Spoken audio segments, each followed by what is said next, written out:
ញជាពរូបលោលើងស្រីកុំប្រកាយថ្មីជាមួយសំដី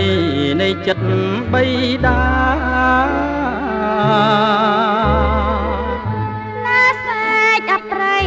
កុំស្ដីតបាប្រយ័ត្នបោហា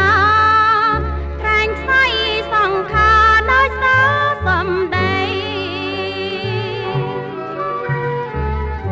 មាត់ក្រៅធ្វើខឹងរឹងរូងតបតក្នុងចិត្តត្រេកអររីករាយសាទរទទួលស្នេហ៍ថ្មីខ្ញុំសូខំមាត់សងកត់ស្មារតីលូដល់ថ្ងៃខ្សែរាំងសាភាំងក្ដីជូនបងវណ្ណោចិនខ្ញុំនៅទៀងឥតលៀងក្រឡាំងគង់ព្រាំងជាម្ចាំងលោកឲ្យខ្ញុំឈ្នះលើភំស្នេហា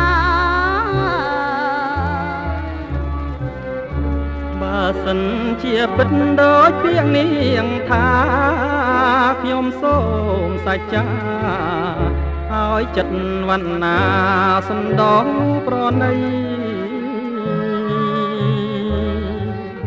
ចង់ឈ្នះចិត្តកាយត្រូវចេញអត់ធន់សាងចិត្តជាបុណ្យខំរែកខំពុនជារុនលោកី